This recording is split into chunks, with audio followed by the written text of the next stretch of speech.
करने वाले पुरुष का उनमें संग हो जाता है। संग से काम और काम से क्रोध उत्पन्न होता है। क्रोध से मोह उत्पन्न होता है।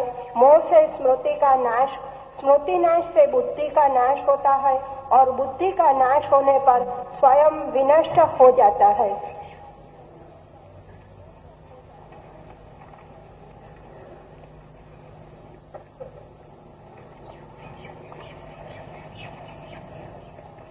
मनुष्य के मन की भी अपनी श्रृंखलाएं,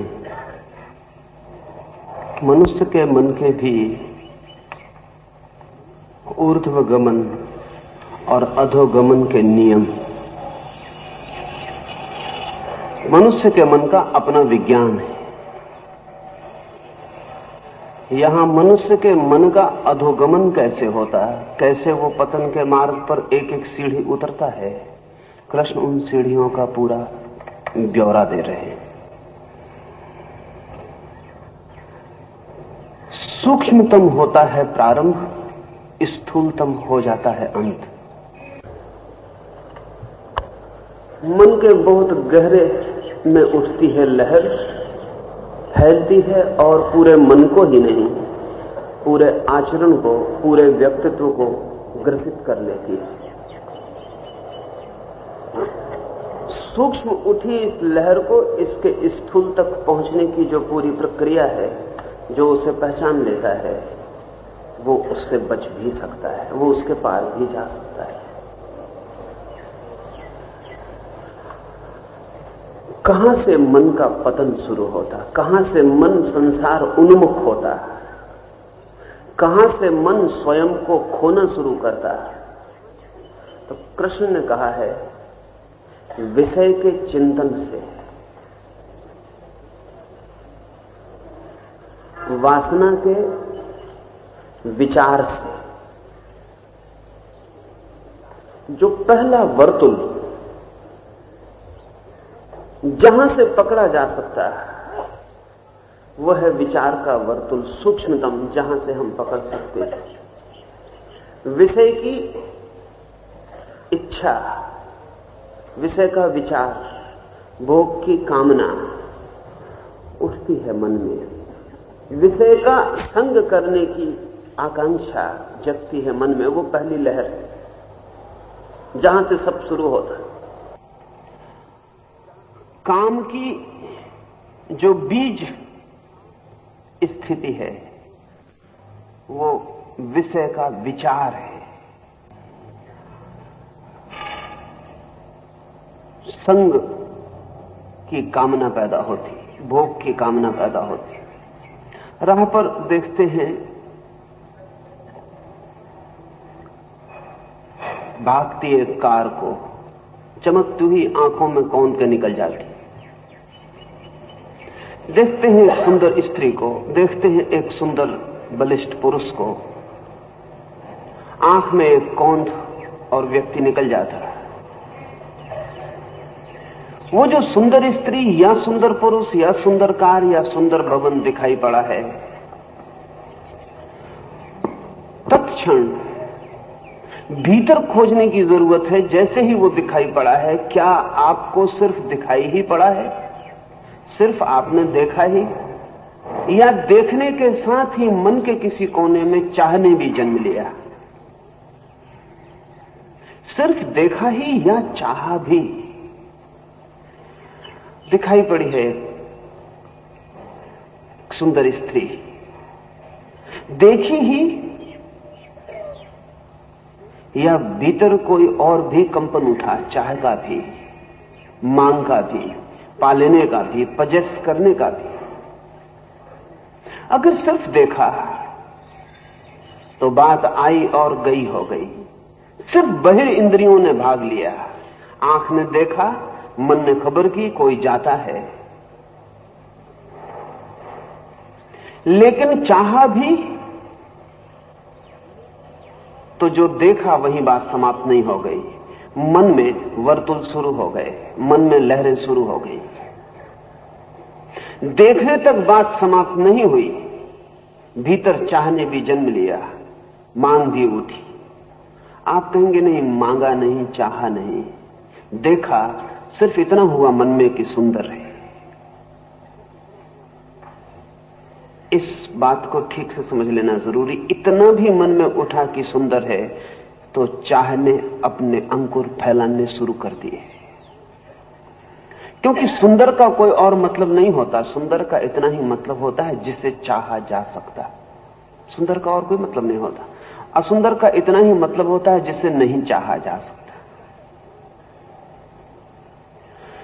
सुंदर है इस वक्तव्य में चाह कहीं दिखाई नहीं पड़ती। यह वक्तव्य बड़ा निर्दोष मालूम पड़ता है। यह वक्तव्य सिर्फ स्टेटमेंट ऑफ फैक्ट मालूम पड़ता है। नहीं, लेकिन यह सिर्फ तथ्य का वक्तव्य नहीं है। इसमें आप संयुक्त हो गए, क्योंकि चीजें अपने आप में न सुंदर हैं न असुंदर हैं। चीजें सिर्फ हैं। आपने व्याख्या डाल दी। एक स्त्री निकली है राह से, वो सिर्फ है। सुंदर और असुंदर देखने वाले की व्याख्या है। सुंदर और असुंदर उसमें कुछ भी नहीं है। व्याख्याएं बदलती हैं तो सौंदर्य बदल जाते हैं। चीन में चपटी नाक सुंदर हो सकती है, भारत में नहीं हो सकती। चीन में उठे हुए गाल की हड्डियां सुंदर हैं, भारत में नहीं है। अफ्रीका में चौड़े ओंठ सुंदर हैं और स्त्रियां पत्थर लटका के अपने ओंठों को चौड़ा करती।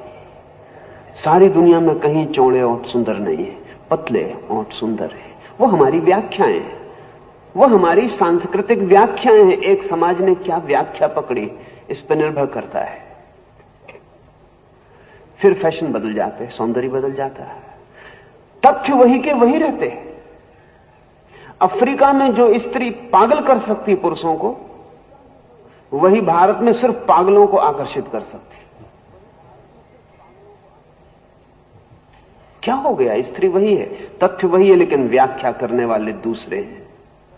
जब हम कहते हैं सुंदर है, तभी हम सम्मिलित हो गए, तभी तथ्य नहीं रहा।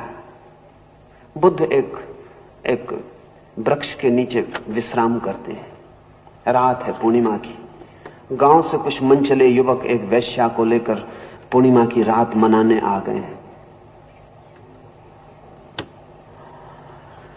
उन्होंने वेश्या को नग्न कर लिया, उसके वस्त्र छीन लिए हैं। वो सब शराब में मदहोश हो गए हैं, वो सब नाच कूद रहे हैं। उनको बेहोश हुआ देखकर वेश्या भाग निकली। थोड़ा होश आया तो देखा जिसके लिए नाचते थे वो बीच में नहीं है। खोजने निकले, जंगल है, किससे पूछें, आधी रात है।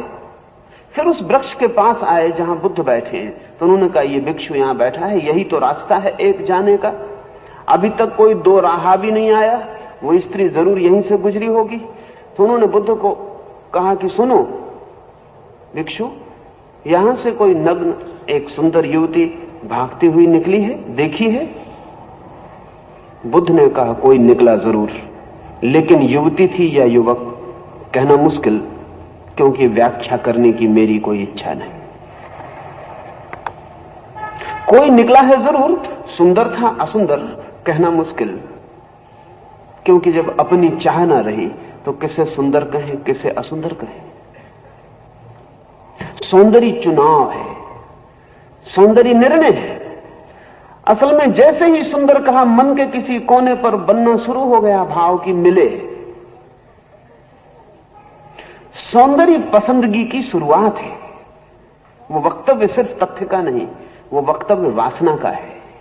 वासना छा गई है तथ्य पर, वो कहती सुंदर है। हम साधारणता कहेंगे कि नहीं, सुंदर कहने से कोई मतलब नहीं होता, सुंदर है। जब पहला मन का विषयों में गमन शुरू होता तो अति सूक्ष्म है, वो ऐसे ही शुरू होता, सुंदर है असुंदर है, प्रीतिकर है अप्रीतिकर है, अच्छा लगता बुरा लगता। चाह जब पैदा होती पहले तो पसंद और नापसंद के रूप में झलकती, फिर बढ़ती। अभी बीज है, अभी पहचानना बहुत मुश्किल है। अभी कोई कृष्ण कोई बुद्ध पहचान सकेगा, हम तो तब पहचानेंगे जब वृक्ष हो जाएगा। लेकिन बीज से मुक्त हुआ जा सकता है, वृक्ष से मुक्त होना अति कठिन है। जितनी बढ़ जाएगी वासना भीतर गहरी और प्रगाढ़ और जड़ों को फैला देगी, उतना ही उससे छूटना कठिन होता जाएगा। जब अभी वासना सिर्फ बीज है, जब उसमें कोई जड़ें नहीं है, अभी जब उसने चित्त की भूमि में कहीं जड़ों को फैला के भूमि को पकड़ के कस नहीं लिया है, तब तक बहुत आसान है। बीज फेंके जा सकते, वृक्षों को काटना उखाड़ना पड़ता है। और मजा यह है कि वृक्ष काटने से भी कटते हो ऐसा नहीं, अक्सर तो काटने से सिर्फ कलम होती है, एक शाखा कटती है और 4 शाखाएं निकल आती है। जड़ों तक काट डालने से भी जड़ें नए अंकुर और नए पीके छोड़ जाती हैं, और एक वृक्ष के अनेक वृक्ष भी हो जाते हैं। और जड़ों को उखाड़ना बहुत कठिन, क्योंकि जड़ें मनुष्य के मन के अचेतन गर्भों में फैल जाती, उन तक पहुंचना ही मुश्किल हो जाता है। इसलिए कृष्ण का यह सूत्र साधक के लिए बहुत समझ लेने जैसा है। इस पर पूरा ही मन के रूपांतरण का, पूरी कॉजलिटी, पूरा कारण का राज छिपा है। तथ्य तभी तक तथ्य है जब तक आपने व्याख्या नहीं की। बुद्ध ने कहा निकला कोई जरूर, तो ये व्याख्या नहीं है, निकला है कोई। युवक था कि युवती कहना कठिन, क्योंकि बुद्ध ने कहा जब तक मेरे भीतर पुरुष बहुत लालायित था, तब तक बाहर खोज चलती थी कौन स्त्री कौन पुरुष। स्त्री और पुरुष भी तथ्य होते हुए भी हमारी व्याख्या के कारण ही वो तथ्य दिखाई पड़ता है। अभी बड़े मजे की बात है, हम जिंदगी में सब भूल जाते हैं। एक आदमी मुझे आज मिले, मैं भूल जाता हूं कि उसका नाम क्या है, 10 साल बाद भूल जाता हूं जाति क्या है, धर्म क्या है, चेहरा कैसा था, आंखें कैसी थी, कितना पढ़ा लिखा था, सब भूल जाता हूं। एक बात नहीं भूल पाता कि स्त्री था कि पुरुष था। ये बड़े मजे की बात है। कभी आप भूलें किसी के बाबत कि मुझे पक्का याद नहीं आता कि वो जो मिला था स्त्री थी या पुरुष था। सब भूल जाते हैं, नाम, शक्ल, चेहरा, जाति, धर्म। कई बार ये भी शक होता है कि वो मिला था कि नहीं मिला था, ये भी भूल सकते हैं, लेकिन वो स्त्री थी या पुरुष ये नहीं भूल सकते। जरूर और सब पहचान से ये स्त्री और पुरुष की पहचान आपके किसी गहरे मन ने की है, जहां से भूल नहीं होती। अगर एक हवाई जहाज आपके गांव में गिर पड़े, समझे कोई अंतरिक्ष यान गिर पड़े, कोई दूसरे ग्रह के यात्री का जहाज आपके गांव में गिर पड़े,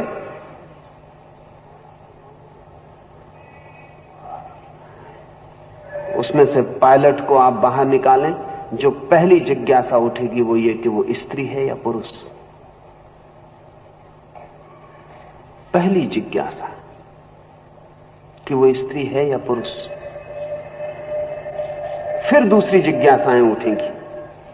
निश्चित ही स्त्री और पुरुष होना एक बायोलॉजिकल फैक्ट है, एक जैविक तथ्य है। स्त्री और पुरुष के शरीर में फर्क है, लेकिन वो फर्क इतना प्रगाढ़ होकर दिखाई पड़े, इसकी अनिवार्यता उसमें नहीं है। इसकी अनिवार्यता हमारे मन की चाह में है। रास्ते से आप निकलते हैं, वृक्ष लगे हैं, आपने शायद ही कभी देखा हो कि सभी वृक्ष एक जैसे हरे नहीं हैं। हरेपन में भी 1000 तरह के हरेपन है। हरा कोई एक रंग नहीं है, हरा भी 1000 रंग है। लेकिन आपको नहीं दिखाई पड़ेंगे। एक चित्रकार निकले तो उसे दिखाई पड़ेगा 1000 रंग के हरे रंग हैं। 2 हरे रंग एक से हरे रंग नहीं है। ये सामने 10 वृक्ष हैं, 10 तरह के हरे, आपको नहीं दिखाई पड़ेगा। इन वृक्षों के नीचे से आप रोज निकलते हैं। इनका 10 तरह का हरा होना प्राकृतिक तथ्य है, लेकिन आपके भीतर चित्रकार चाहिए, तब वो दिखाई पड़ेगा। उसकी खोज भी आपके भीतर कोई चीज खोजती हो तो ही दिखाई पड़ेगी, अन्यथा दिखाई नहीं पड़ेगी। चित्रकार को दिखाई पड़ेगा कि रंग ही रंग है, हरे रंग भी कई रंग। स्त्री और पुरुष जैविक तथ्य है, लेकिन आपको इतना प्रगाढ़ होकर दिखाई पड़ता है, ये जैविक तथ्य नहीं है, ये मानसिक तथ्य है, ये साइकोलॉजिकल तथ्य है। इसमें कुछ ना कुछ आपने जोड़ना शुरू कर दिया, इसमें आपने कुछ डालना शुरू कर दिया। थोड़ा सा आप भी इसमें प्रवेश कर गए, फिर चिंतन शुरू होगा। ये तो हैपनिंग हुई, रास्ते पर स्त्री दिखी, पुरुष दिखा, फिर आपने कहा सुंदर है, फिर आपकी यात्रा शुरू हुई चित्त की। अब चिंतन होगा, सुंदर है तो पीछे से चाह है, पीछे से चाह चली आएगी, चाह आएगी तो भोग, कामना में ही, मन में ही, स्वप्न में ही प्रतिमाएं निर्मित होनी शुरू हो जाएंगी। अगर किसी दिन हम आदमी की खोपड़ी में विंडो बना सकेंगे। अब तो सर्जन्स कहते हैं बहुत कठिनाई नहीं है, मनोवैज्ञानिक भी कहते हैं बहुत कठिनाई नहीं है।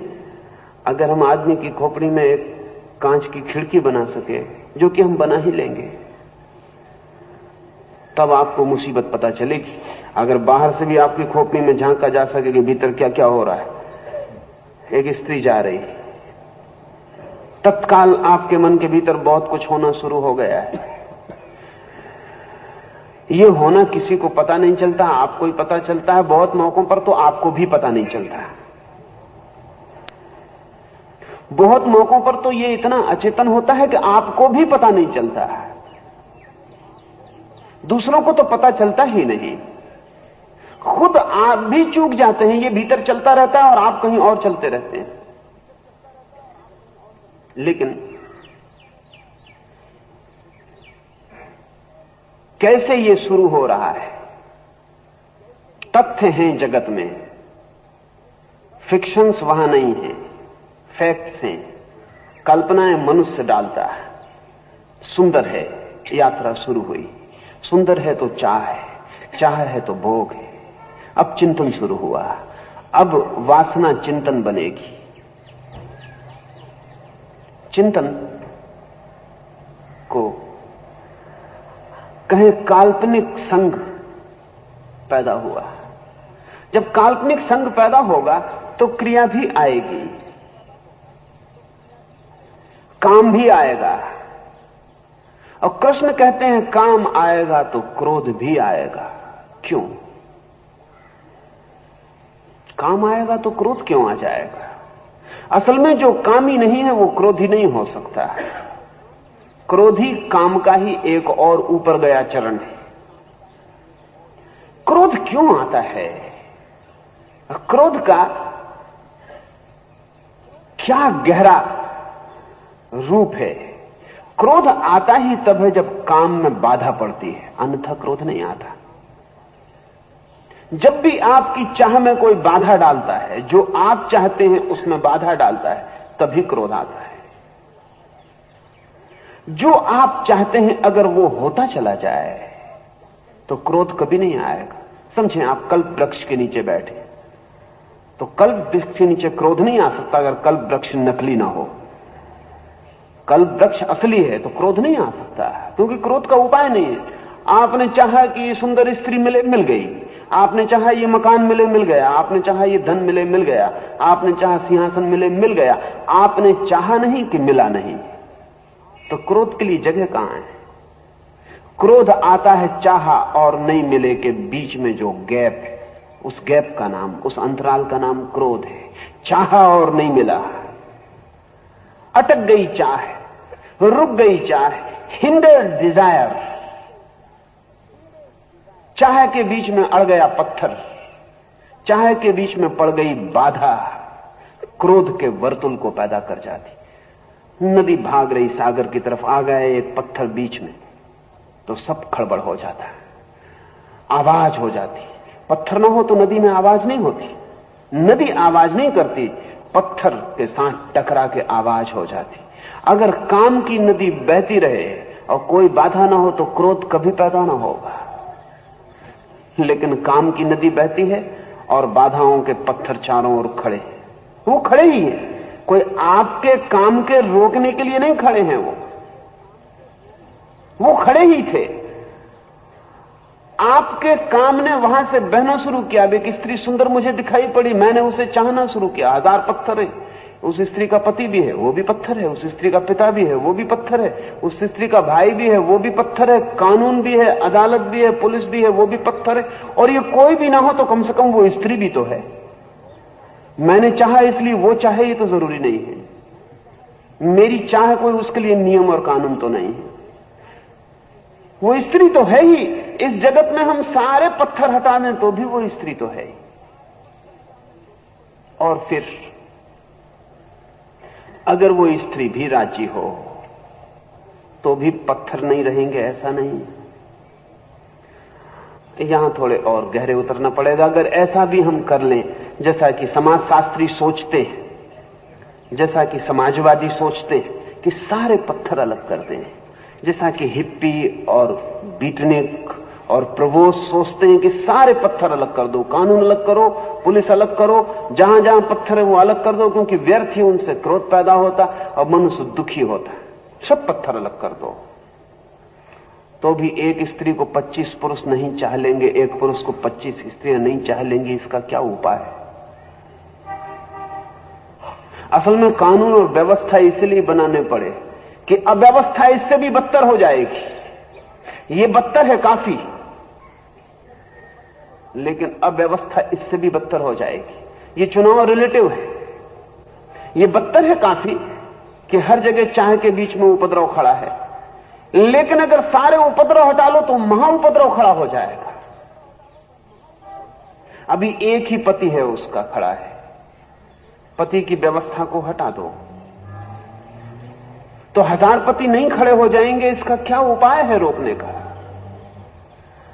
अभी एक ही पत्नी उस पति के ऊपर पहरा दे रही है, हटा दो उसे तो 1000 पत्नियां नहीं पहरा देंगी। इसकी क्या गारंटी है? फिर हम कल्पना भी कर लें कि सब हटा दिया जाए और ऐसा भी कुछ हो जाए कि बाहर से कोई बाधा नहीं आती, तो भीतरी बाधाएं हैं जो और भी बड़ी बाधाएं हैं। क्योंकि जिस स्त्री को आप चाहते हैं, जो स्त्री आपको चाहती, बीच में और कोई बाधा नहीं है, तो भी आप दो हैं और दो होना भी काफी बड़ी बाधा है। और क्रोध रोज रोज जन्मेगा, जरा जरा सी बात में जन्मेगा। आप सुबह 5 बजे उठना चाहते हैं और आपकी स्त्री सुबह 6 बजे उठना चाहती, बस इतना भी काफी है। कोई पुलिस, अदालत, कानून और राज्य की जरूरत नहीं है क्रोध के लिए, इतनी भी बाधा काफी है। छोटी छोटी अड़चन चाह में खड़ी होती हैं और बाधा खड़ी हो जाती है। और दूसरा व्यक्ति भी व्यक्ति है, मशीन नहीं है। उसकी भी अपनी चिंतना है, अपना सोचना है, अपना ढंग है। और दो चिंतन एकदम पैरेलल नहीं हो पाते, हो नहीं सकते। सिर्फ दो मशीनें समानांतर हो सकती हैं, दो व्यक्ति कभी समानांतर नहीं हो सकते। असल में दो व्यक्तियों का रहना उपद्रव है। साथ न रहना भी उपद्रव है, क्योंकि चाह साथ न रहे तो पूरी नहीं हो सकती, साथ रहें तो भी पूरी नहीं हो पाती है। तो वो जितनी अड़चने हैं वो सब काम में अड़चने पत्थर बन जाती हैं और क्रोध को जन्माती। काम ही क्रोधी हो जाता है। अगर कृष्ण ने कहा है कि स्थिति प्रज्ञ को क्रोध नहीं होता, तो उसका कारण यही है कि स्थिति प्रज्ञ को काम नहीं होता, वो निष्काम है। ये नेसेसरी स्टेप्स हैं, ये अनिवार्य सीढ़ियां हैं जो एक के पीछे चली आती हैं, और एक को लाए तो दूसरे को लाना पड़ता है। वो दूसरा उससे इतना बंधा है कि वो एक को लाते वक्त ही उसके साथ छाया की तरह भीतर प्रवेश कर जाता है। आपको मैंने निमंत्रण दिया, आपकी छाया भी मेरे घर में आ जाती। आपकी छाया को मैंने कभी निमंत्रण नहीं दिया था, पर वो आपके साथ ही है, वो भीतर चली आती। काम के पीछे आता है क्रोध। अगर चित्त में क्रोध हो तो जरा भीतर खोजने से पता चलेगा कहीं काम है। अटका हुआ काम क्रोध है, रुका हुआ काम क्रोध है, बाधा डाला गया काम क्रोध है। क्रोध का सांप फूंकता तभी है, तभी वो फन फैलाता है जब मार्ग में कोई अड़चन आ जाती और द्वार नहीं मिलता, जब कोई रोकता है, कोई अटकाता है। फिर हम अकेले नहीं हैं इस जगत में। विराट ये जगत है, सभी की कामनाएं एक दूसरे की कामनाओं को क्रिस क्रॉस कर जाती हैं, सब जगह अटकाव हो जाते हैं। मैं कुछ चाहता हूं लेकिन 3.5 अरब लोग और हैं पृथ्वी पर, वे कुछ चाहते हैं। फिर अदृश्य परमात्मा है, फिर अदृश्य जीव जंतु हैं, फिर अदृश्य देवी देवता हैं, फिर अदृश्य वृक्ष पक्षी पशु सब हैं। उन सब की चाहें हैं। अगर हम अपने ऊपर देख सकें तो हमें पता चले कि पूरा आकाश, पूरा व्योम अनंत चाहों से क्रिस क्रॉस है। अनंत चाहें एक दूसरे को काट रही, एक एक चाह पर करोड़ करोड़ चाहों का कटाव है। वो कटाव क्रोध पैदा करता है, करेगा ही। जहां भी वासना कटी की पीड़ा हुई, जैसे किसी ने रग काट दी हो, खून बहने लगे। वासना की रग कटती है तो क्रोध का खून बहता है। कृष्ण कहते हैं काम से क्रोध पैदा होता।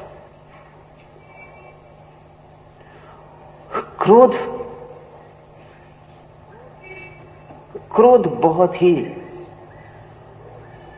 मनुष्य के अस्तित्व में, जैसा मनुष्य है, बड़ी गहरी आधारशिलाएं उसकी रखी है। क्या क्रोध? अपने में शक्ति, एनर्जी, तृप्ति के लिए काम के मार्ग से जाती थी, लेकिन मार्ग अवरुद्ध पाकर शक्ति उद्विग्न हो गई है। चाहा था कुछ, उस चाह की पगडंडी से प्राणों की ऊर्जा बहना थी, आ गया है पत्थर, अटक गया सब, शक्ति अपने पर लौट पड़ी, सब भीतर क्रुद्ध हो गया है। लौटा हुआ काम, काम के मार्ग से जाती हुई ऊर्जा अवरुद्ध होकर विद्रोह से भर गई है, विक्षिप्त हो गई है, इंसेन हो गई है। इसलिए क्रोध है। जैसे जैसे क्रोध बढ़ता है वैसे वैसे मोह बढ़ता है। क्यों? जिसे हम चाहते हैं और नहीं पा पाते, उसके प्रति मोह और गहरा हो जाता है। मिल जाए तो मोह कम हो जाता है, न मिले तो मोह बढ़ जाता है। जो नहीं मिलता उसी के प्रति मोह होता है, जो मिलता है उसके प्रति मोह नहीं रह जाता। क्रोध मोह को जन्म दे जाता है। मोह का मतलब क्या है? मैंने सुना है कि नादिर शाह ने एक दफे एक बहुत गहरा मजाक किया। गहरा कहना चाहिए, और कभी कभी पाप में गहरे गए लोगों की बुद्धि भी पुण्य में गहरे गए लोगों की बुद्धि जैसी ही गहरी हो जाती, उल्टी होती लेकिन गहरी हो जाती। नादिर साहब किसी स्त्री के प्रति लोलुप, लेकिन वो स्त्री उसके प्रति बिल्कुल ही अनासक्त। पर नादिर साहब के एक सैनिक के प्रति पागल थी। स्वभावता नादिर के लिए बर्दाश्त करना मुश्किल हो गया, पकड़वा भिजवाया दोनों को। पूछा अपने वजीरों से कि कोई नई सजा खोजो जो कभी न दी गई हो। ऐसी कोई सजा है जो कभी न दी गई हो? सब सजाएं चुक गई हैं।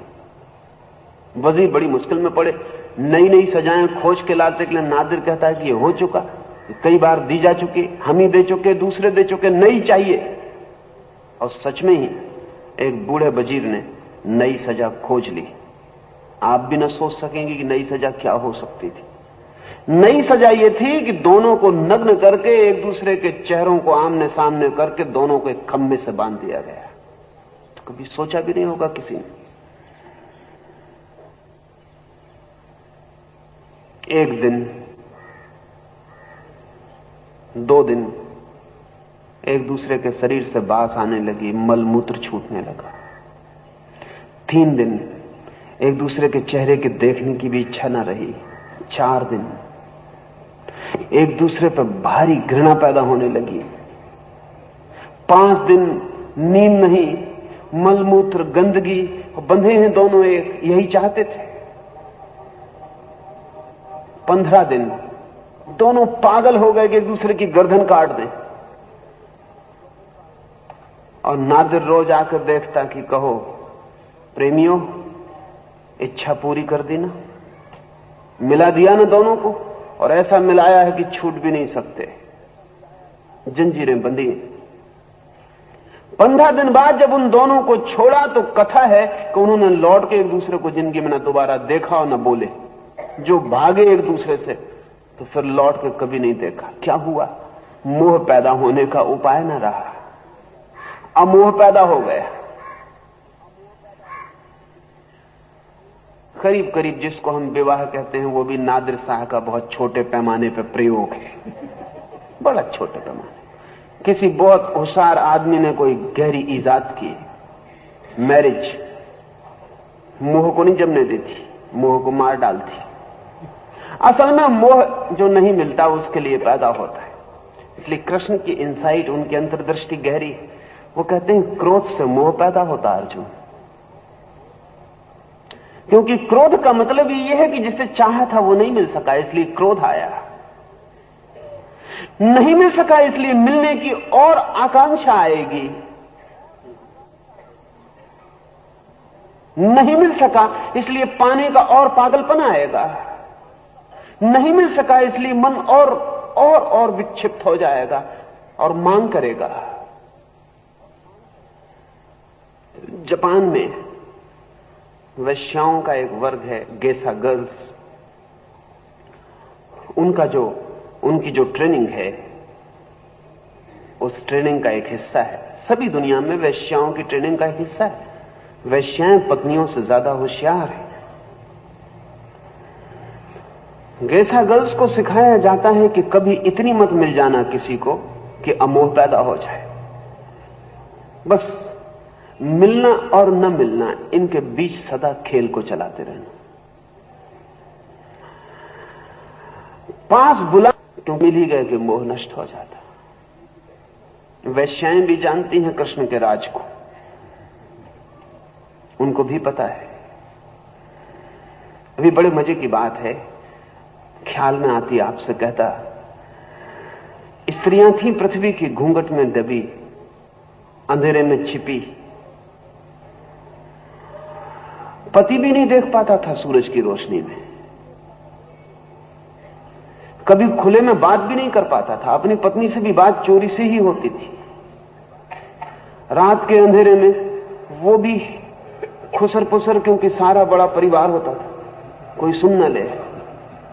आकर्षण गहरा था, मोह जिंदगी भर चलता था। स्त्री उघड़ी, पर्दा गया, अच्छा हुआ, स्त्री के लिए बहुत अच्छा हुआ, सूरज की रोशनी आई, लेकिन साथ ही मोह क्षीण हुआ। स्त्री और पुरुष आज कम मोहग्रस्त है। आज स्त्री उतनी आकर्षक नहीं जितनी सदा थी, और यूरोप और अमेरिका में और भी अनाकर्षक हो गई, क्योंकि चेहरा ही नहीं उगड़ा, पूरा शरीर भी उगड़ा। आज यूरोप अमेरिका के समुद्र तट पर स्त्री करीब करीब नग्न है।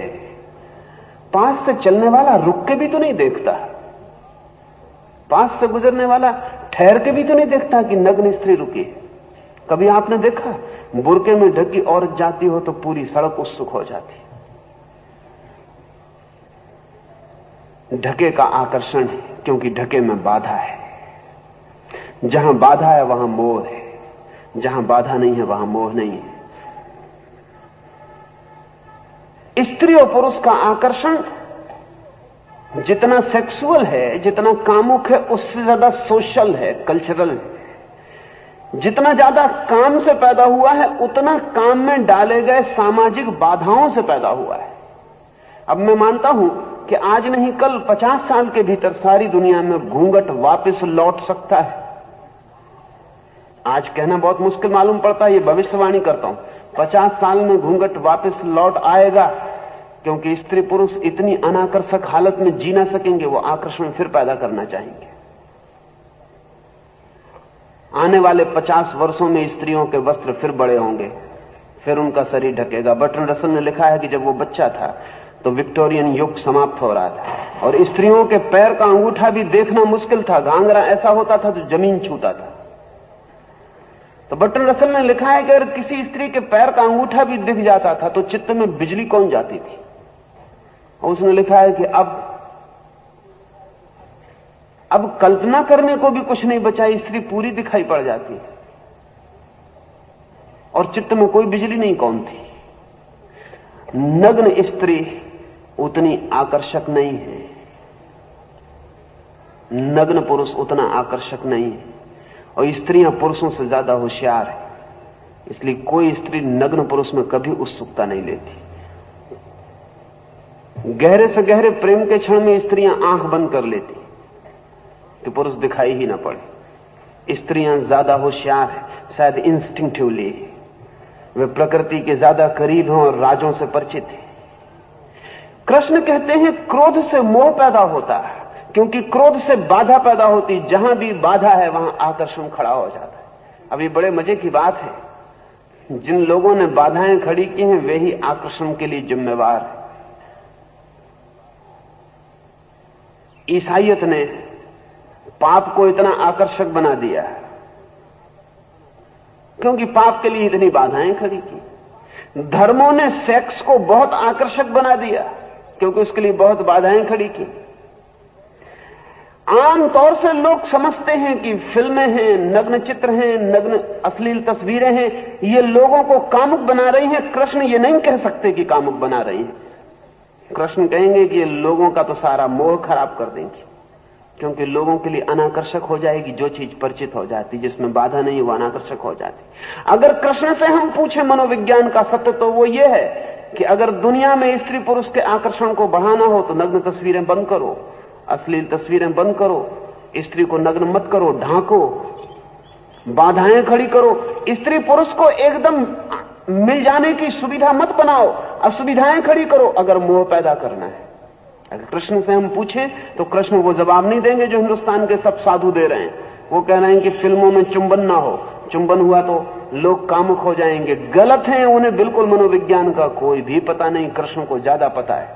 वो कृष्ण कह रहे हैं कि अगर बाधा बिल्कुल नहीं है तो मोह बिल्कुल गिर जाएगा, अगर चीजें बिल्कुल साफ है तो आकर्षण खो देती है। निषेध में निमंत्रण है, जहां ढका है वहां उघाड़ने का मन है, जहां बाधा है। अब ये मेरी अपनी समझ यही है कि पुरानी मनुष्य की संस्कृति स्त्री और पुरुष के बीच ज्यादा आकर्षण को जन्माती थी। पुरानी संस्कृति में तलाक मुश्किल था, आकर्षण भारी था, अपनी ही पत्नी से मिलना कहां हो पाता था, कितनी बाधाएं थी। संयुक्त परिवार बड़ी बाधा का काम करता था, आकर्षण जीवन भर खिंचता था। जीवन भर ही नहीं, स्त्री और पुरुष चाहते थे कि मर के भी यही स्त्री यही पुरुष मिल जाए। तलाक जन्म के साथ भी करने का मन नहीं था, जन्मों जन्मों तक एक को ही पा लेने का आकर्षण था। राज कहां है? राज इसी सूत्र में है। बाधाएं बहुत थी, क्रोध सबसे बड़ी बाधा है। असल में क्रोध बाधा से ही पैदा हुआ चित्त विकार है, तो मोह पैदा हो जाता, और जहां मोह पैदा होता वहां स्मृति भ्रष्ट हो जाती। स्मृति मोह से भ्रष्ट क्यों हो जाती?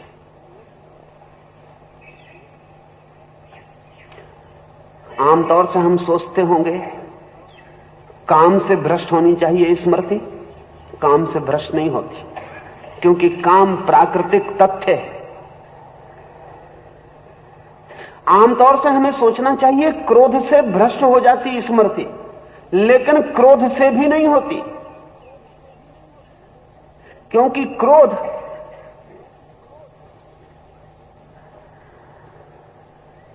सिर्फ काम के मार्ग में पड़ी अड़चन से पैदा होता है।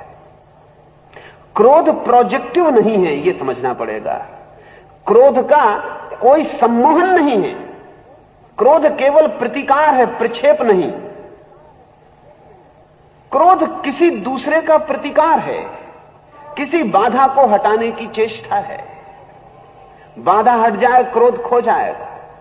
मोह क्रोध से भी सबल है, मोह प्रोजेक्टिव है, मोह अंधा कर देता है। क्रोध पागल करता है, मोह अंधा कर देता है। मोह कहता है कुछ भी हो, सब बाधाओं को भूलकर मोह पागल होकर जिसे पाना चाहता है उसके पीछे दौड़ पड़ता है। क्रोध बाधाओं को अलग करने की कोशिश करता है, काफी रियलिस्ट है, क्रोध बहुत यथार्थ है, लेकिन मोह कहता है बाधाएं, कोई बाधाएं नहीं, छलांग लगाएंगे, दौड़ के निकल जाएंगे। मोह अंधा कर देता है, और जब चित्त अंधा होता है तभी स्मृति क्षीण होती। हां, मोह तक आने के लिए काम और क्रोध जरूरी है, लेकिन मोह कहना चाहिए परिपाक है। मोह हमारे चित्त के विकार की 100 डिग्री अवस्था है, जहां से भाप बनना शुरू होता है। 99 डिग्री तक भी पानी भाप नहीं बनता, गर्म ही रहता है। और गर्म रहने में एक खूबी है कि अभी चाहे नीचे से अगर ईंधन निकाल लिया जाए तो फिर ठंडा हो सकता है, लेकिन 100 डिग्री पर पहुंच के भाप बन जाएगा, फिर आप ईंधन निकालो या कुछ करो, भाप सिर्फ ईंधन निकालने से फिर ठंडी नहीं हो सकती। पानी ने नई अवस्था पाली। क्रोध तक सिर्फ मन गर्म है, मोह पर भाप बन जाता, नई अवस्था शुरू हो गई मन की, a new state. Qualitative change हो गया, गुणात्मक अंतर हो गया। क्रोध तक गुणात्मक अंतर नहीं है, परिमाणात्मक अंतर है, क्वांटिटेटिव चेंज हो रही है सिर्फ। इसलिए क्रोध से वापस लौट जाना आसान है, मोह से वापस लौट जाना बहुत मुश्किल हो जाता है। इसलिए मोह को कृष्ण कहते हैं कि उससे स्मृति भ्रष्ट हो जाती है, क्योंकि चित्त भाप भाप हो जाता है। लौटना बहुत कठिन, अब उसको ठंडा करना बहुत कठिन, अब ईंधन हटाने से कुछ ना होगा। और फिर मोह के तत्व को ठीक से समझें तो पता चलेगा कि स्मृति क्यों मोह नष्ट करता है। मनुष्य के मन में स्मृति का जो काम है, मोह का उससे विपरीत काम है। स्मृति तथ्यगत है। स्मृति का मतलब ही यही है कि जो जाना उसे वैसा ही याद रखना जैसा जाना। मेमोरी का मतलब ही इतना है, राइट मेमोरी, ठीक स्मृति का मतलब इतना ही है कि हम अपनी तरफ से कुछ नहीं जोड़ते, जो है उसको ही स्मरण रखते हैं, उसमें हमारा कोई जोड़ नहीं होता।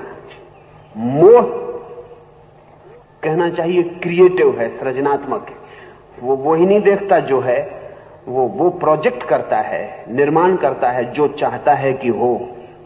मोह स्वप्न निर्माता है, मोह सम्मोहक है, हिप्नोटिक है। मोह अपने हिप्नोटिज्म का जाल फैला देता है, वो बिल्कुल अंधा होकर वही देखने लगता है जो है। इसलिए अक्सर हम कहते हैं कि जब कोई मोहग्रस्त होता, कोई प्रेम में पागल हो जाता है, तो फिर उसे तथ्य दिखाई नहीं पड़ते। वो आग में चल सकता है, वो पहाड़ों से कूद सकता है, उसे फिर कुछ दिखाई नहीं पड़ता, फिर वो रियलिस्ट नहीं रह जाता, वो सोमनबलिस्ट हो जाता है, वो नींद में चलने लगता है।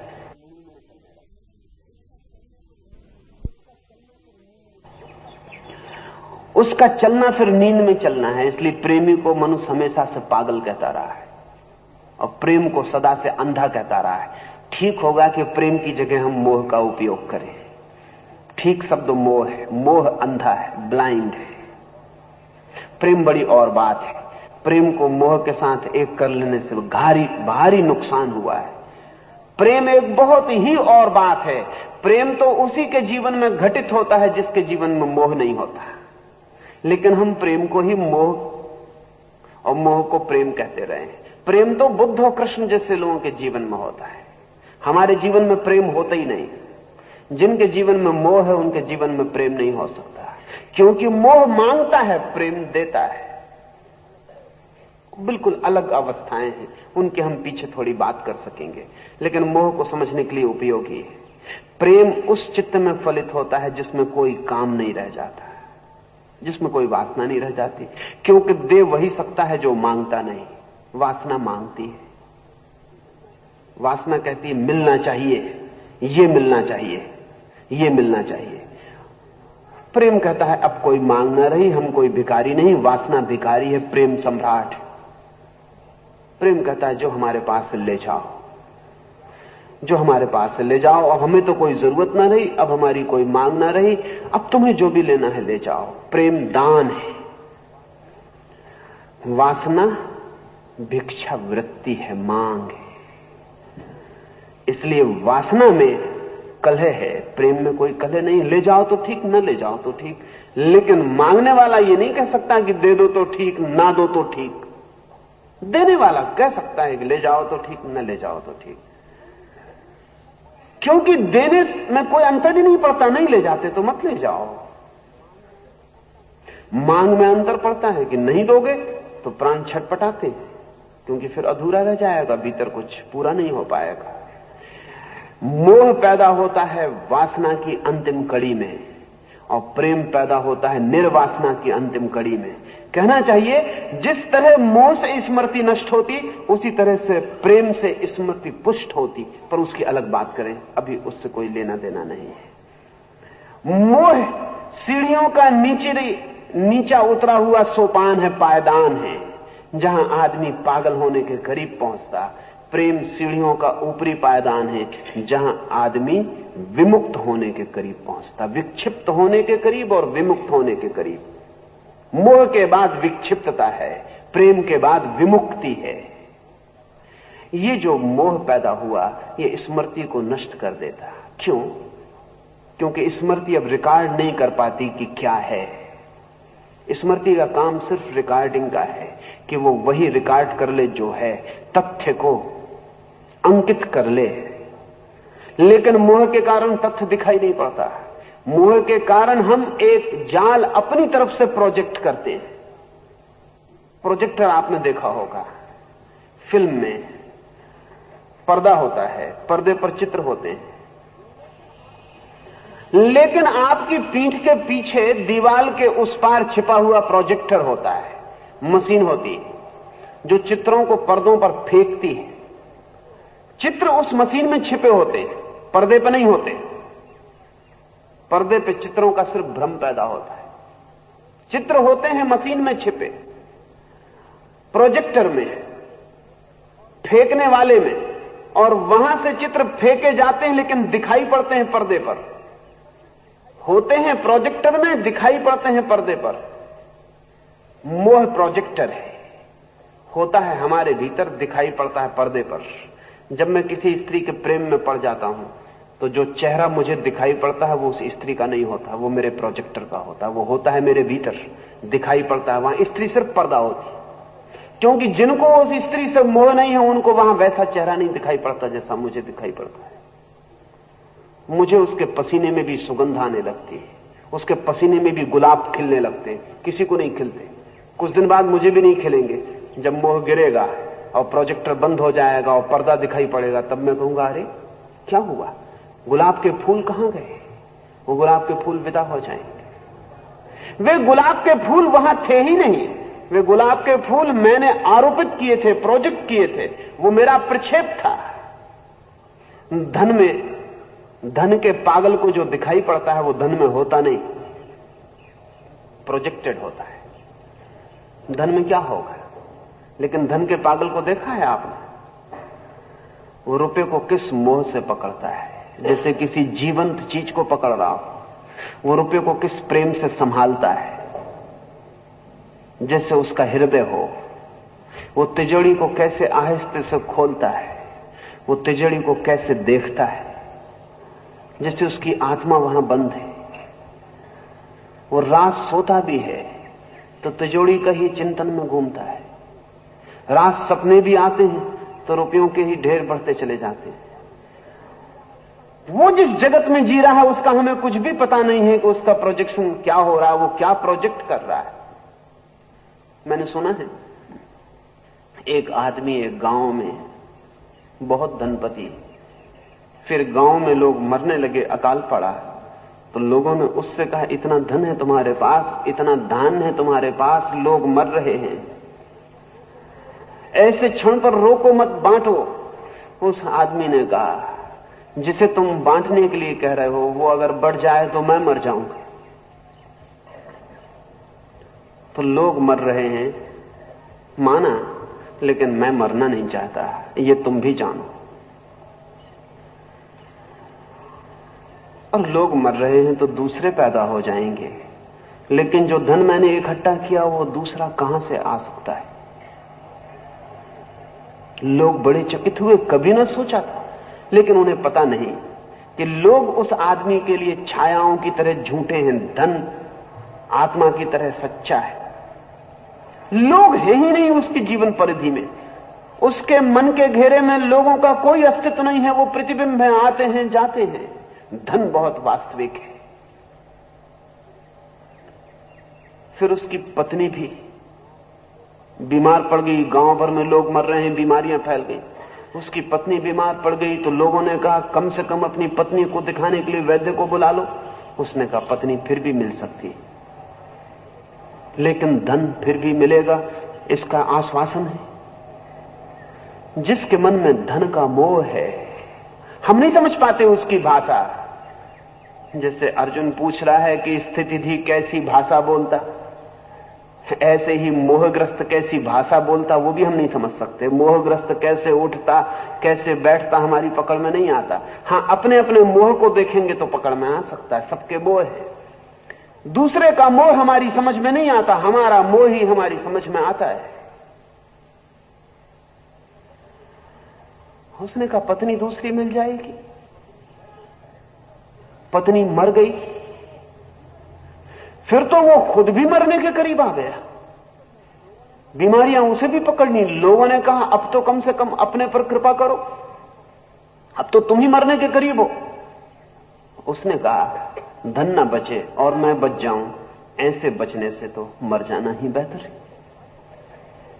वो तो बड़ा दुखद है, वो तो बड़ा भयप्रद है कि धन न बचे और मैं बच जाऊं। कल्पना ही नहीं कर सकता धन के बिना मेरे होने की। हाँ, मेरे ना होने की कल्पना कर सकता हूं, लेकिन धन के बिना मेरे ना होने की कल्पना नहीं कर सकता। मोहग्रस्त आदमी ऐसी ही भाषा बोलता है। वो कहता है ये स्त्री मुझे न मिली तो मैं मर जाऊंगा, इस स्त्री के बिना होने की मैं कल्पना नहीं कर सकता। हाँ, अपने ना होने की कल्पना कर सकता हूं। वही मोह। वो कहता है ऐसा नहीं होगा, अगर मंत्री पद नहीं मिला तो मर जाऊंगा। मंत्री पद के बिना अपने होने की कल्पना नहीं कर सकता। हां, अपने न होने की कल्पना कर सकता हूं। मोहग्रस्त की यही भाषा है। फिर लोगों ने कहा लेकिन तुम मर जाओगे तो ये धन पड़ा रह जाएगा, इतने दिन बचाया है, फिर इसका क्या होगा। उसने कहा कि क्या तुम सोचते हो मैं धन को पड़ा रहने दूंगा, मैं साथ ले जाऊंगा। लोगों ने कहा अब तक सुना नहीं कि कोई धन को साथ ले गया हो। उसने कहा सुन लेना, जब मैं ले जाऊंगा तब तुम्हें पता चल जाए। मोहग्रस्त मन की स्मृति खो जाती, सोच विचार खो जाता, सहज विवेक खो जाता। वो कह रहा मैं धन को भी साथ ले जाऊंगा। मोहग्रस्त आदमी कहता है छोड़ूंगा ही नहीं, प्राण में संभालूंगा। अपना अपना मोह। एक मुख्यमंत्री को मैं जानता हूं, एक प्रदेश के, जो मरने के 1 साल पहले मुझसे ही कहे कि अब एक ही इच्छा है कि मुख्यमंत्री रहते हुए मरूं।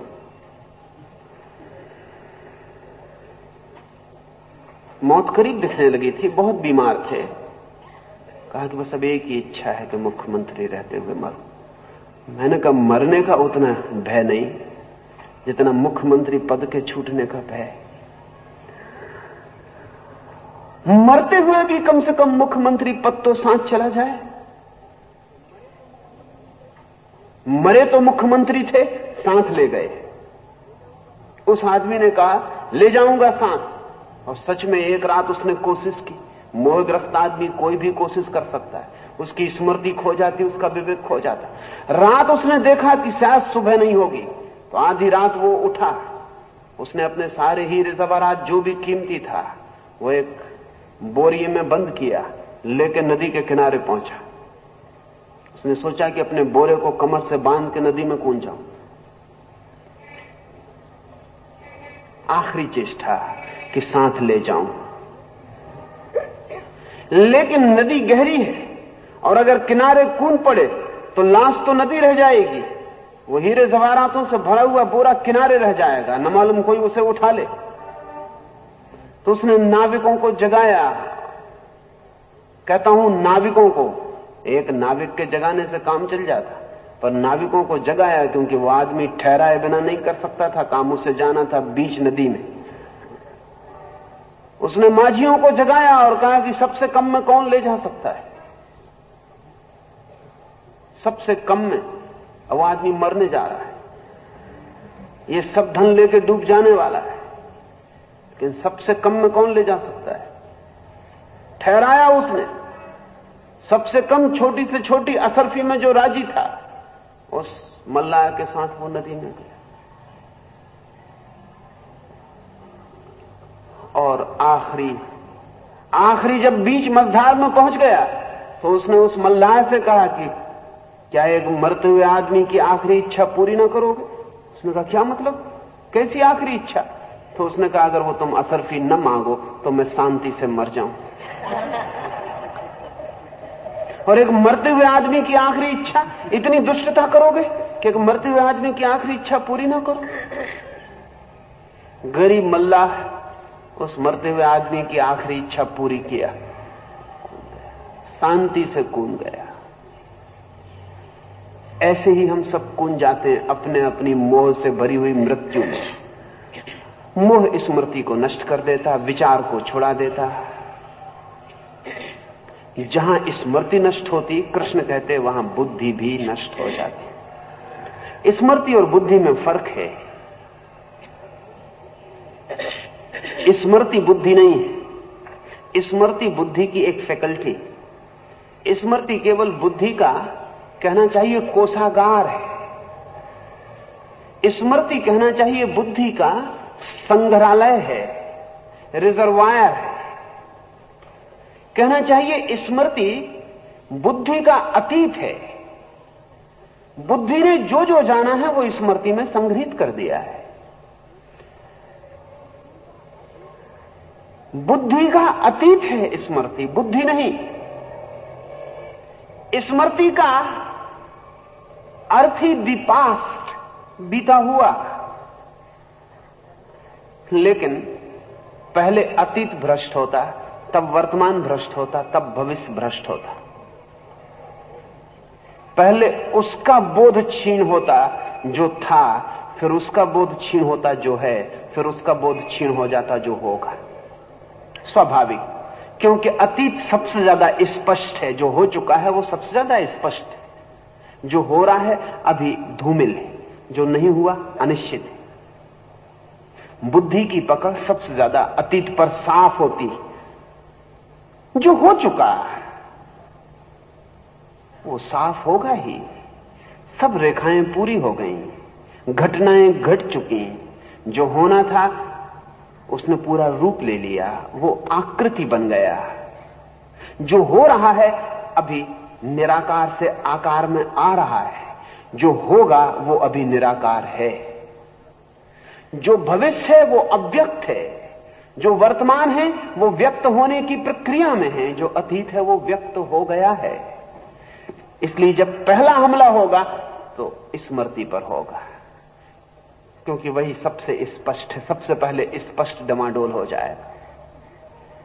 और जब स्पष्ट ही डमाडोल हो जाएगा तो अस्पष्ट के डमाडोल होने में कितनी देर लगेगी?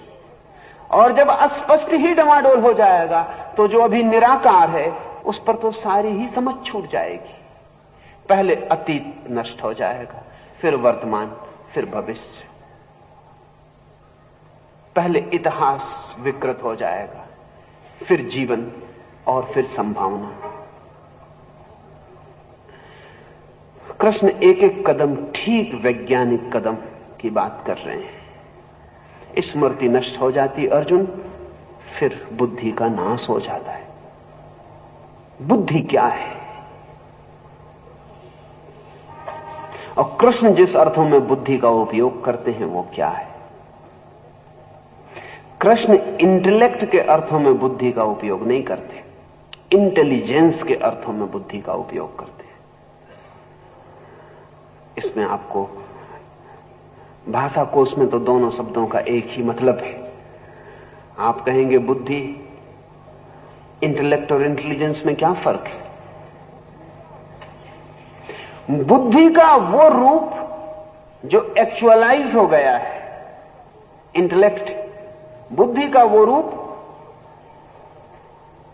जो वास्तविक हो गया है, जिसका आप प्रयोग कर चुके, जो सक्रिय हो गया है, वो इंटेलेक्ट है, कहें बुद्धिमानी है। जो बुद्धि का रूप अभी भी निष्क्रिय पड़ा है, जो अभी सक्रिय नहीं हुआ, जो अभी पोटेंशियल में पड़ा है, बीज में पड़ा है, अभी रूपाकृत नहीं हुआ, रूपायित नहीं हुआ, जो अभी साकार नहीं हुआ, जो अभी वास्तविक नहीं हुआ, केवल संभावना है, बुद्धि में, इंटेलिजेंस में वो भी सम्मिलित है। The actualised intelligence is intellect. जो वास्तविक बन गई है बुद्धि, वो बुद्धिमानी है, और जो अभी वास्तविक नहीं बनी वो भी बुद्धि के हिस्से में है। तो आपकी बुद्धिमानी ही आपकी बुद्धि नहीं है। आपकी बुद्धि आपकी बुद्धिमानी से बड़ी चीज है। अगर आपकी बुद्धिमानी ही आपकी बुद्धि है तो फिर आप में विकास का कोई उपाय ना बचेगा, बात खत्म हो गई। बुद्धि का वर्तुल बड़ा है, बुद्धिमानी का वर्तुल बुद्धि के बड़े वर्तुल में छोटा है। वो बुद्धिमानी का वर्तुल बड़ा होता जाए, बड़ा होता जाए, और किसी दिन बुद्धि के पूरे वर्तुल को छू ले तो आदमी स्थिति प्रज्ञ हो जाता है।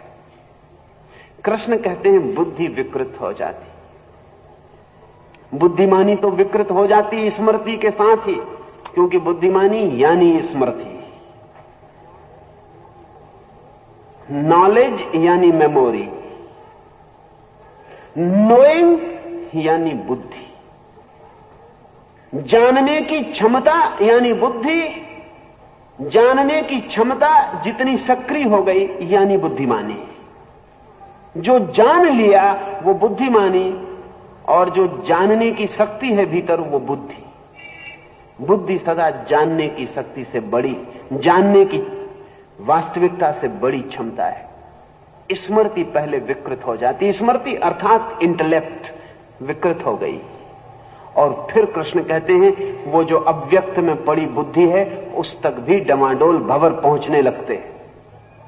वो जो गहरे में छुपी प्रज्ञा है वो भी कंपित होने लगती, क्योंकि जब स्मृति के आधार शिलाएं गिर जाती तो उसके ऊपर अव्यक्त का जो भवन है, शिखर है, वे भी कपने लगते। वो अंतिम पतन है, और जब बुद्धि नाश हो जाता तो सब खो जाता है। कृष्ण कहते हैं अर्जुन, जब बुद्धि नाश हो जाता तो सब खो जाता है, फिर कुछ भी बचता नहीं। वो आदमी की परम दीनता है, बैंकरप्सी, दिवालियापन है। वहां आदमी बिल्कुल दिवालिया हो जाता, धन खो के नहीं, स्वयं को ही खो देता, फिर उसके पास कुछ बचता ही नहीं, वो बिल्कुल ही नकार हो जाता, ना कुछ हो जाता, उसका सब ही खो जाता। यही दीनता है, यही दरिद्रता है। अगर अध्यात्म के अर्थों में समझें तो ऐसी स्थिति स्पिरिचुअल पॉवर्टी है, ऐसी स्थिति आध्यात्मिक दारिद्र्य है। लेकिन हम भौतिक दारिद्र्य से बहुत डरते, आध्यात्मिक दारिद्र्य से जरा भी नहीं डरते। हम बहुत डरते हैं कि एक पैसा न खो जाए, आत्मा खो जाए, हम नहीं डरते। हम बहुत डरते हैं कोट न खो जाए, कमीज न खो जाए, लेकिन जिसने कोट और कमीज पहना वो खो जाए, हमें जरा भी फिक्र नहीं। कोट और कमीज बच जाए बस बहुत है। वस्तुओं को बचा लेते हैं, स्वयं को खो देते हैं। खोने की जो प्रक्रिया कृष्ण ने कही वो बहुत ही मनोवैज्ञानिक है। अभी पश्चिम का मनोविज्ञान या आधुनिक मनोविज्ञान इतने गहरे नहीं जा सका है, जाएगा। कदम उठने शुरू हो गए, लेकिन इतने गहरे नहीं जा सका है। अभी पश्चिम का मनोविज्ञान काम के आसपास ही भटक रहा है, सेक्स के आसपास ही भटक रहा है। अभी पश्चिम का चाहे फ्रायड हो और चाहे कोई और हो, अभी पहले वर्तुल पर ही भटक रहे हैं जहां काम है। अभी उन्हें पता नहीं कि काम के बाद और गहरे में क्रोध है, क्रोध के बाद और गहरे में मोह है, मोह के और गहरे में स्मृति विनाश है, स्मृति नाश के और गहरे में बुद्धि का दिवालियापन है, बुद्धि के दिवालियापन के और गहरे में स्वयं का पूर्णतया नकार हो जाना है।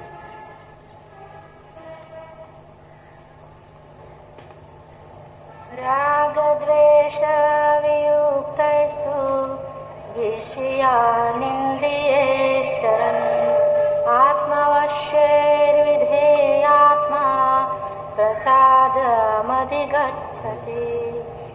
राग द्वेष से रहित, अपने वशीभूत इंद्रियों से अनिश्चित अन्न आदि विषयों का उपभोग करने वाला स्वायत्त मन वाला पुरुष अंतकरण की अत्यंत निर्मलता को प्राप्त होता है। ठीक इसके विपरीत पतन की जो कहानी थी, ठीक इसके विपरीत हर राग द्वेष से मुक्त, कामना के पार, स्वयं में ठहरा स्वायत्त,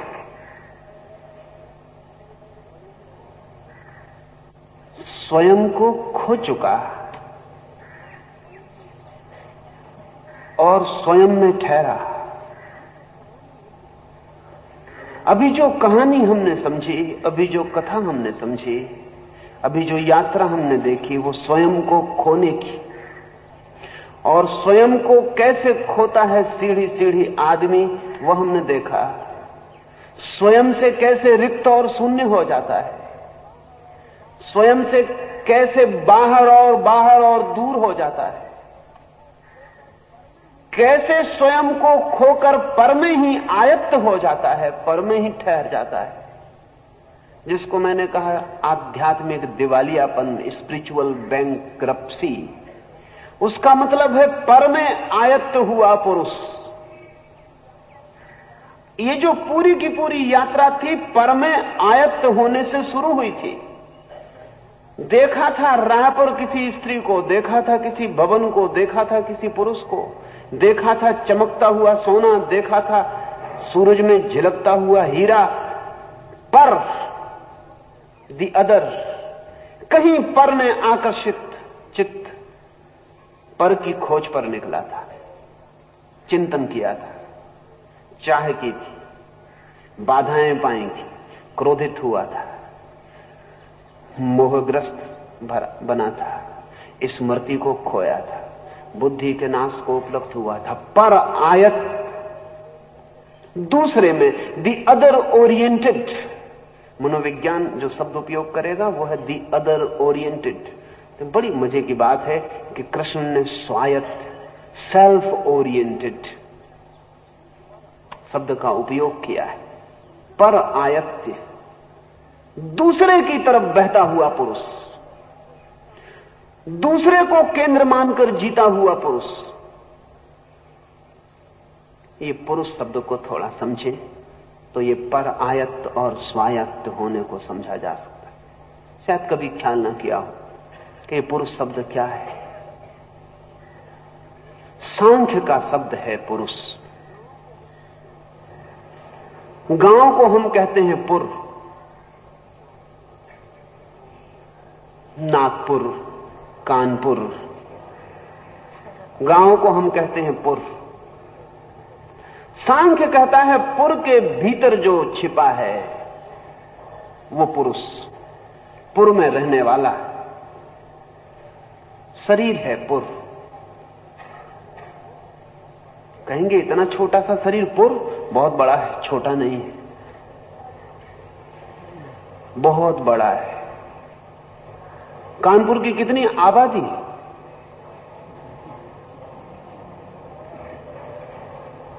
5 लाख 6 लाख, 7 लाख होगी। शरीर की कितनी आबादी? 7 करोड़। 7 करोड़ जीवाणु रहते हैं शरीर में, छोटा पुर नहीं है। 7 करोड़ जीवित सेल हैं शरीर में। अभी तक दुनिया में कोई पुर इतना बड़ा नहीं। लंदन की आबादी 1 करोड़, टोक्यो की 1 करोड़, कलकत्ता की 80 लाख, बंबई की 40। अभी मनुष्य के शरीर बराबर पुर पृथ्वी पर बना नहीं। 7 करोड़। क्या इससे कोई फर्क पड़ता है कि छोटे छोटे प्राणी रहते? छोटा कौन है, बड़ा कौन है, सब रिलेटिव मामला है। आदमी कोई बहुत बड़ा प्राणी है? हाथी से पूछे, ऊंट से पूछे तो बहुत छोटा प्राणी, लेकिन ऊंट या हाथी का कोई बहुत बड़े प्राणी है। पृथ्वी से पूछे, हिमालय से पूछे, सोचते होंगे शायद हिमालय में कोई प्राण नहीं है, तो गलत सोचते हैं। हिमालय अभी भी बढ़ रहा है, अभी भी ग्रोथ है, अभी भी बड़ा हो रहा है। हिमालय अभी भी जवान है। सतपुड़ा, विंध्याचल बूढ़े, अब बढ़ते नहीं, अब सिर्फ थकते हैं और झुक रहे हैं। हिमालय अभी भी बढ़ रहा है। हिमालय की उम्र भी बहुत कम है, सबसे नया पहाड़ है, सब पुराने पहाड़ हैं। विंध्या सबसे ज्यादा पुराना पहाड़ है, सबसे पहले पृथ्वी पर विंध्या पैदा हुआ है। बूढ़े से बूढ़ा पर्वत है। अब उसकी ग्रोथ बिल्कुल रुक गई है, वो बढ़ता नहीं है। अब वो थक रहा है, टूट रहा है, झुक रहा है, कमर उसकी आड़ी हो गई। हमारे पास कहानी है उसकी कमर के आड़े होने की। अगस्त्य की कथा है कि मुनि गए हैं दक्षिण और कह गए हैं कि झुका रहना जब तक मैं लौटू ना। फिर वो नहीं लौटे। कर्म आदमी के हाथ में है, फल आदमी के हाथ में नहीं है। लौटना मुनि का नहीं हो सका, फिर वो बेचारा झुका है। पर ये जियोलॉजिकल फैक्ट भी है, ये पुराण कथा ही नहीं है। विंध्या झुक गया है और अब उसमें विकास नहीं है, बूढ़ा है। हिमालय बच्चा है। हिमालय से पूछे ऊंट, हाथी, वो कहेगा बहुत छोटे प्राणी है, खुर्दबीन से देखूं तब दिखाई पड़ते हैं, तो नहीं दिखाई पड़ते। पृथ्वी से पूछें कि हिमालय की कुछ खबर है, वो कहेगी ऐसे कई हिमालय पैदा हुए, आए और गए, सब मेरे बेटे मुझ में आते हैं, समा जाते हैं। धरित्री वो मां है। लेकिन पृथ्वी कोई बहुत बड़ा प्राण रखती तो सूरज से पूछें, सूरज 60 लाख गुना बड़ा है पृथ्वी से, उसे दिखाई भी नहीं पड़ती होगी पृथ्वी 60 लाख गुने बड़े को कैसे दिखाई पड़ेगी?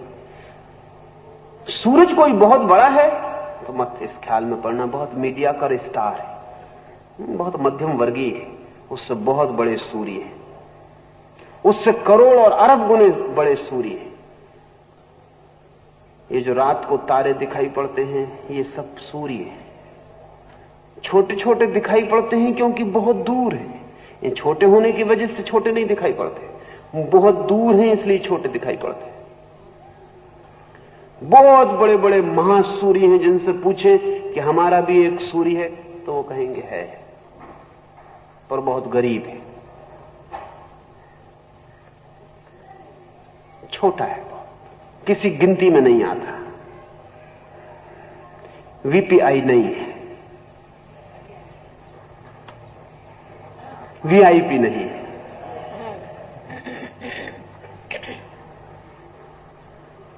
उन महासूर्यों का जो इस सूर्य से भी अरबों गुने बड़े हैं, वे भी क्या बहुत बड़े हैं? तो पूरे जगत से पूछे तो अब तक वैज्ञानिक कहते हैं कि 4 अरब सूर्यों का हमें पता चला है, मगर वो अंत नहीं, उसके पार भी, उसके पार भी, बियॉन्ड एंड बियॉन्ड, कुछ अंत नहीं।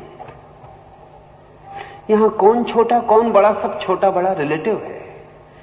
आपके शरीर में जो जीवाणु हैं वे भी छोटे नहीं हैं, आप भी बड़े नहीं हैं। 7 करोड़ एक शरीर में बसा हुआ बस्ती, और आप सोचते हो कि इन 7 करोड़ जीवाणुओं का आपका इनको कोई भी पता है, इनका आपको कोई भी पता है, तो नहीं है। आपको इनका पता नहीं, इनको आपका पता नहीं, उनको भी आपका पता नहीं कि आप हैं। आप जब नहीं होंगे इस शरीर में, तब भी उनमें से बहुत से जीवाणु जिए चले जाएंगे। मर जाने के बाद भी आप मरते हैं, वो नहीं मरते। उसमें जो बहुत अमीबा हैं, बहुत छोटे हैं, वो तो मरते ही नहीं। उनकी लाखों साल की उम्र है। अगर उम्र के हिसाब से छोटे सोचें तो आप छोटे हैं, वो बड़े।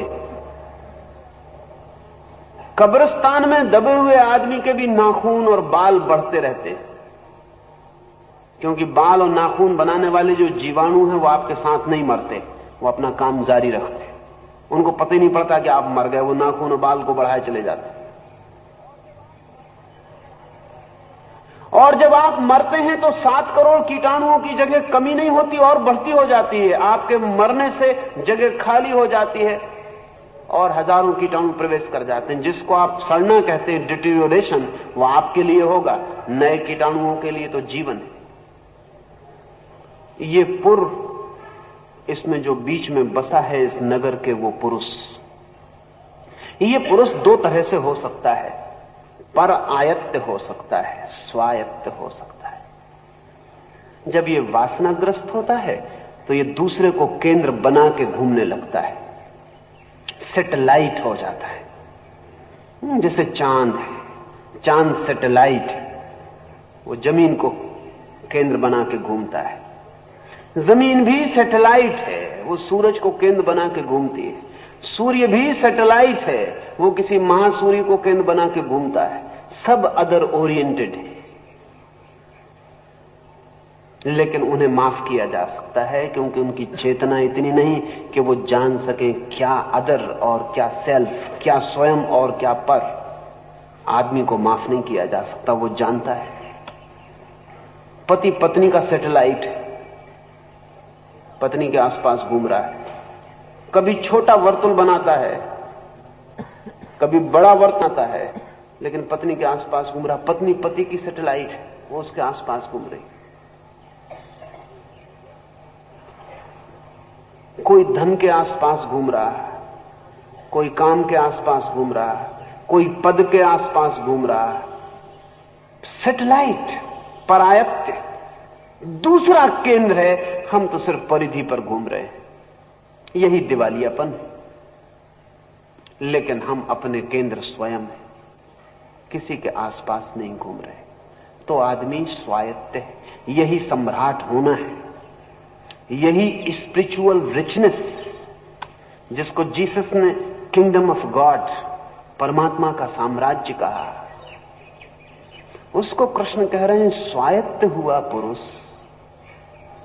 परम आनंद को उपलब्ध हो जाता है, क्योंकि पर आयत्त हुआ पुरुष परम दुख को उपलब्ध हो जाता है। दुख यानी परायत्त होना, आनंद यानी स्वायत्त होना। ये सब समाधिस्थ व्यक्ति की तरफ ही वो इशारे करते जा रहे हैं अर्जुन को। सब दिशाओं से, अनेक अनेक जगहों से वो इशारे कर रहे हैं कि समाधिस्थ पुरुष यानी क्या। वो जो सवाल पूछ लिया था अर्जुन ने, हो सकता है वो खुद भी भूल गया हो उसने क्या सवाल पूछा था, लेकिन कृष्ण उसके सवाल को समस्त दिशाओं से ले रहे हैं, कहीं भी उसकी समझ में आ जाए। तो वो ये कह रहे हैं कि जो स्वयं ही अपना केंद्र बन गया, जिसका अब कोई पर केंद्र नहीं है, ऐसा पुरुष परम ज्ञान को, परम शांति को, परम आनंद को उपलब्ध हो जाता है। अभी इतना, फिर से सांझ बात करें।